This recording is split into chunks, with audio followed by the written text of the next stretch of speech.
This is a First and 10 Monday on Coaching Football with Brian Clee. On this First and 10 Monday, we're going to take a look at defending 20 personnel. As with any time you're coaching defense and you're putting together a defensive game plan, I think it's really important to identify, all right, even if they use the same personnel, if they use a different formation, how does that definitely affect how you should go about game planning, what calls you should put in? Our rival 2 years ago, we were going into a game and we ended up really dominating the game, and it's a case of end of the season, they were definitely banged up. Our group of guys did a great job of staying together that year, and we ended up having a really effective game plan, and I think it's just as much the fact that we just had the better players on the field by week 9 than they did because of a variety of injuries that happened over the course of the season and a couple other things. But the game plan going into it, they ran both a 2-by-1 spread gun formation out with their 20 personnel, and then they also ran a 3-by-1 H-up gun strong is what I call it. They spent the majority of their offense. They wanted to be a two-back offense. I really think they were under a first-year head coach, and he had been running some two-back stuff in their JV for several years and successful with it. Top plays, they ran some version of trap about 20% of the time, whether that was some sort of cutback counter-type trap with the H, after they'd been running some power, or if it was a quarterback trap, either underneath the power or away from it. Like right there, power 16% of the time, and then their passing game. This is the difference, the big time difference between these two formations for them. Their passing game, they ran a dig cross passing concept about 12% of the time, and 4 out of their 7, third or fourth, and 8+ yards, they were running that to get the ball to number 3, who was definitely their best receiver, their most targeted receiver through the course of the year. We were actually concerned with him possibly ending up in the backfield and had some extra game planning things involved for that, where we were going to put a defensive back ultimately responsible for him. Because the other thing they did out of this formation is they run the same crossing route with number 3, the post by Y, and then send the F out on a wheel. So that's what they did out of their 2-by-1 look with the split gun backfield. When they got into a gun strong backfield with the H up, now they were going to run sprint levels was their number one concept. They were only in the 17% of the time versus the majority of the time, not majority, plurality of the time, 48% of the time they're in that 2-by-1 spread gun. So they ran sprint levels 30% of the time, and that was their third and fourth 8+ yard play when they were in this formation. That's what they were going to run. ISO 22% of the time, whether that was straight ahead ISO with the F or away, and then trap, whether it was again kind of like a cutback type trap with the F there, or I don't think there was any quarterback trap out of that look, and then a boot pass, which ended up being very similar to sprint levels. So because they did different things out of that, we chose to make sure that we defended it differently, especially on the perimeter and in our coverage. This was definitely a little bit more of a run-heavy formation, and I think they liked this formation more because they could run the ball either direction. So we were in what we call nose 33 lion, and then we'd also mix in slanting the backside 3 technique some. And on the perimeter, we played read coverage, and that was going to let our guys end up making sure we were in position for a potential wheel and play that dig cross. And the crossing route by 3, we'll draw it up here shortly. Anytime that H blocked or went away, our deep safety on that side became a robber, and he was going to be able to play the crossing route off of what number 3 did back there, and we manned up the X on the dig that they were going to run. When they came out in the 3-by-1 look, now we were playing our cloud, and we told our corner, hey, you're going to play it with a much more of a sink technique in our cloud as opposed to aggressively coming up to be able to match the intermediate route either in the levels or drive down on the pivot and out route in the on boot pass. Okay, so playing against the 2-by-1 gun set, the split backfield set. First play we definitely had to stop was power, which was kind of the bread and butter there. As the game wore on, we ended up starting slanting that three technique like I talked about earlier. Out on the perimeter, they got their stock blocks happening, both on the trap and the power. We got to play man on. We're playing. We got to respect that in the passing game, and so our corner and free are not going to be involved in the run fit at all because those might be verticals. They've got the down blocks, the back block, guard pulling, fullback kick out, halfback coming across the quarterback's face, backside tackle, scoop and hinge, and backside. I don't care what that guy does. The corner's got to stay in coverage on him. He's singles up over there. Playing that 40 technique put us in really good position to be able to let him play anything that spills. Our 6 technique, if that fullback was up and inside, he was going to be trying to spill it. So he's in the C gap. We got B gap, A gap, and the backside A gap. By slanting that 3 technique, we were in a little better position to hit pocket. And now that backside 30 technique, he's keying that pulling guard. As that guard pulls around, he's going to be able to follow across the midline because our deep safety's keying the ball carrier. The ball carrier goes away. He can start fitting down and be in position to play that backside B gap that we didn't have somebody in the front involved. 40 technique linebacker steps up, sees double down blocks, closed window, scrapes, he plays the spill, backside 30 technique, guard away, ball carrier away, find the first open window, fit off of where that guard tries to come through. Trap, let's say they go trap back to the weak side. I think the best call that they really kind of had to complement either power or sweep going to the strong side was running the quarterback on the trap play. So if we go out wide, our 6 technique has to respect that and try to help set the edge. If the back's wide and fast, our 6 technique outside linebacker was wide and fast. Ball carrier across quarterback's face on the sweep path. And now we're in real good shape by keying the offensive line primarily with our inside linebackers. So when they try to go trap the other way, they got their down block, they got their back block, they got their down block, they got their pull and trap, they got their scoop cut off by the offensive tackle. So our 3 technique, he's trying to hit pocket from the backside there. Again, our 6 technique is flat and fast, so he's out of the picture here. 0 technique, trying to run the corner and knock that center back into the pulling guard some, reset the line of scrimmage. 3 technique, by slanting him, even our guys that maybe are not the best at keying a down block and getting in there to spill, that 3 technique is going to spill by being on that movement. Ball spills out, 30 technique linebacker, he sees down block, steps up. If he gets washed by the offensive tackle there, that's okay. He's in the B gap. That 3 technique is in the inside of the B gap, while the 30 technique's on the outside. Our 6 technique is free to make the tackle, and we should be able to get a bonus player out of that 40 technique. He's a little easier for that tackle to scoop and cut off now playing as a 40 technique, but we did that to give us some help on power sweep and as you're about to see against some of the passing stuff, which was what we were more worried about, them getting some cheap scores and making the ball game closer than what we felt like it should become.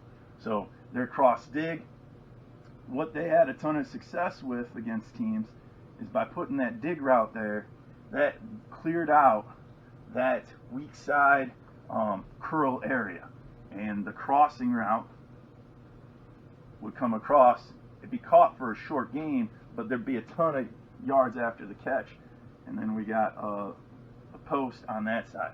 So keying things and matching this, and then they still had backfield here, quarterback setting up, arrow or swing type deal out of the back there.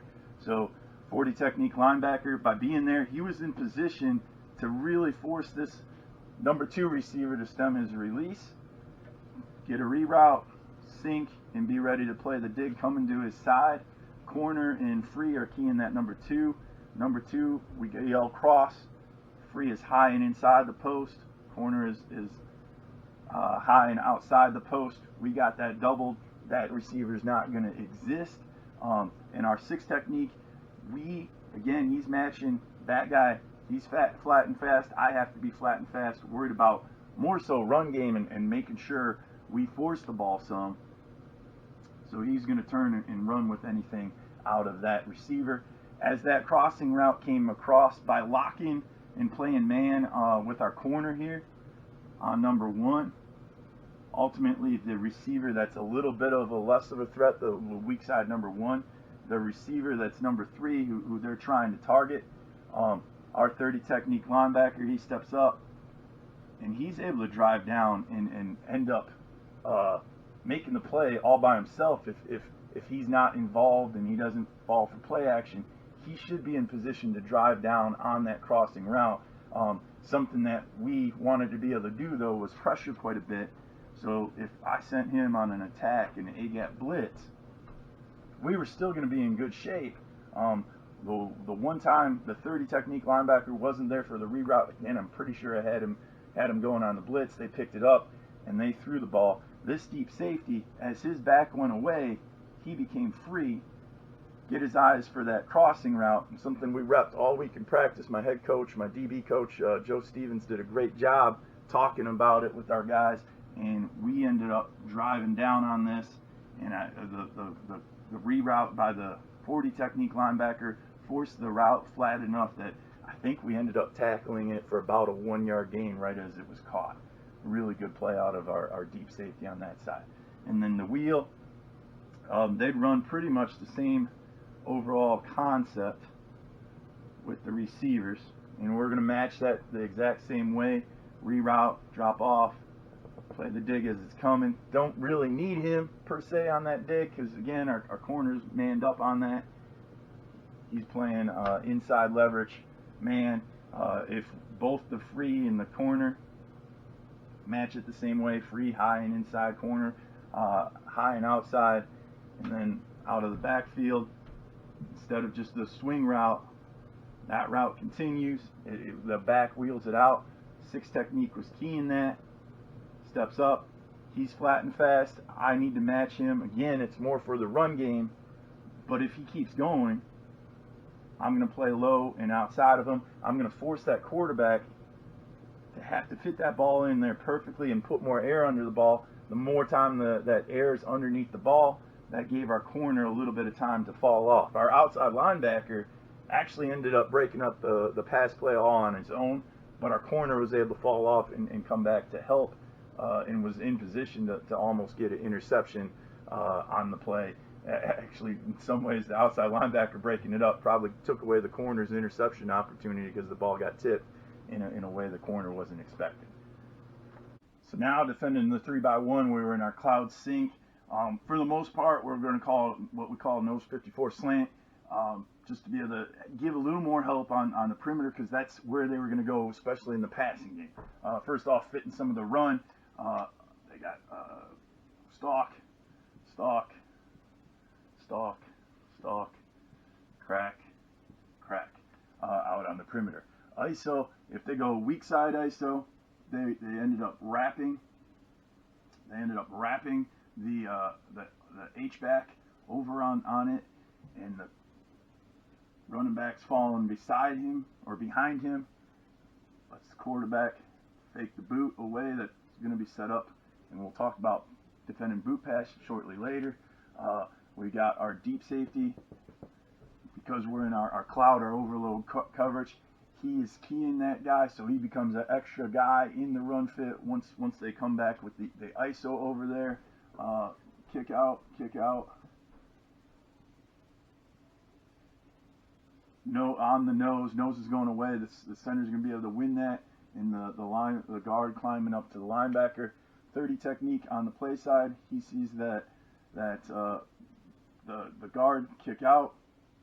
He's going to fit, and we're trying to get the spill most of the time with our inside linebackers against some sort of insert block, especially with where the deep safety was in position. He's able to work downhill. He's outside the spill. We're in really good shape. We don't need that 30 technique linebacker.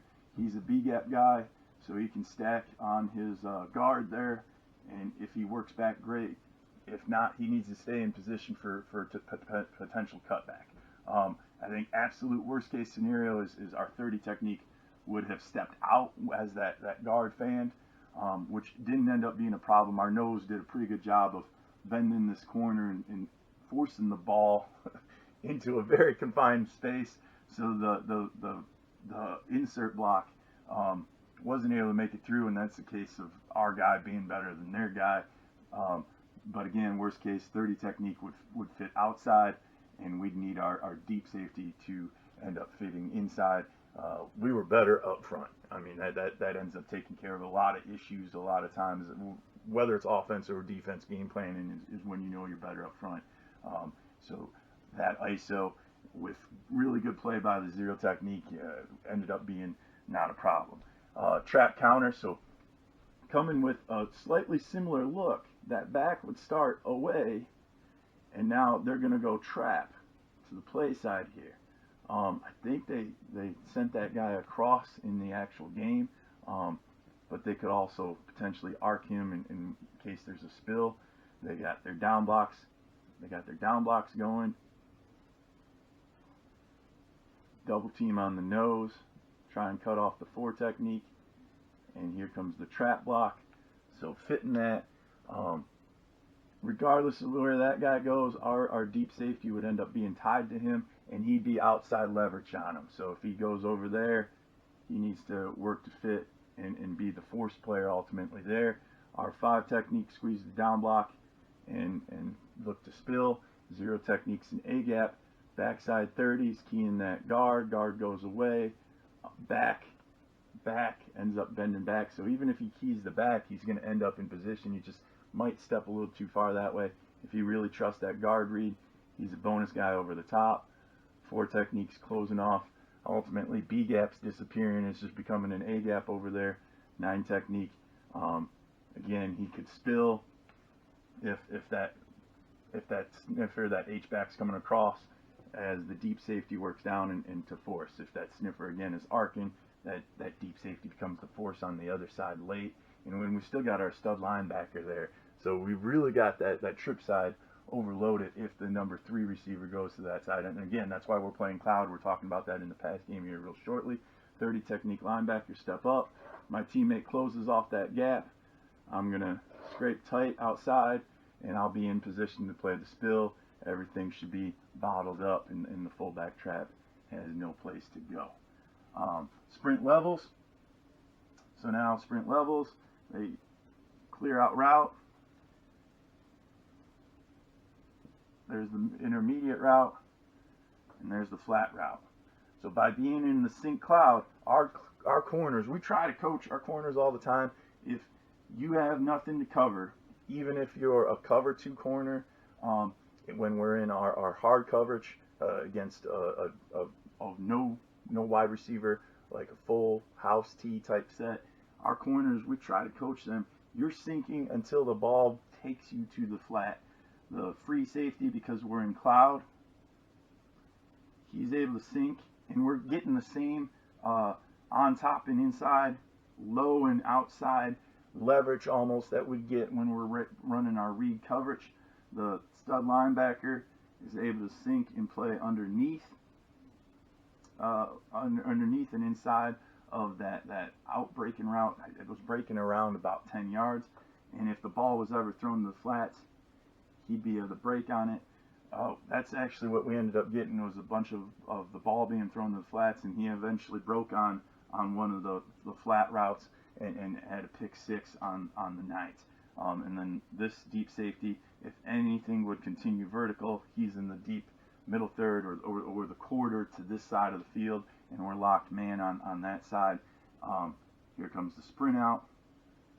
And the other thing, all right, other thing that playing the 5 technique and slanting and playing the cloud sync coverage here, as we get the reach blocks, our 30 technique linebacker, he can come up and help set the edge, make sure the quarterback's pulling up, while the backside 30 technique is there for any sort of cutback if the quarterback would cut up in there. So that's how we are to match up the sprint levels. And then lastly, the boot pass, which ends up being really quite similar. Both the sniffer, the H and the F, would fake the ISO. Quarterback would boot out, pivot route, post corner, and we were again able to sink, play low and outside if the ball gets thrown to the flats, break on it, free, high and inside. Our stud, our outside linebacker, all right, keep outside leverage. Our corner should never have to come down and break on it if our stud's keying things and keeping his leverage as that route goes inside. He's yelling cross. His teammate, the 30 technique linebacker, reroutes it. He's playing the inside half. The stud's playing the outside half. We got 2 for 2 on both of the routes there. We're in real good shape. 5 technique. Work to provide some contain. There's definitely a chance that like some sort of B-gap run by the quarterback could happen, and that comes down to the 30 technique being able to come over and help. That's probably the only weakness we really have with the boot pass, and we'd be okay marrying that 30 technique to the quarterback, except for he's got definite run keys that's telling him to go there. Our deep safety's keying that 3 receiver, but that's how we matched up the sprint levels in the boot pass by playing our cloud sync. To wrap things up, just a reminder, anytime you're game planning defensively, just because the personnel is the same, they don't take different guys off the field, anytime they're switching up formations, figure out why they're switching up the formation. Get the scouting report done, understand what their tendencies are out of the formation, because different formations, if they're using it to get leverage in a sprint out game into a specific side, you want to play a different coverage to that, so that way you can leverage both the quarterback and a potential scramble and the routes that they're running out of it. If they're in their base set, their primary set, make sure you're in position to take away their bread and butter, which in this case was the running game. So just my thoughts on defending 20 personnel and a couple of the different ways that offenses use it and ways to go about defending it.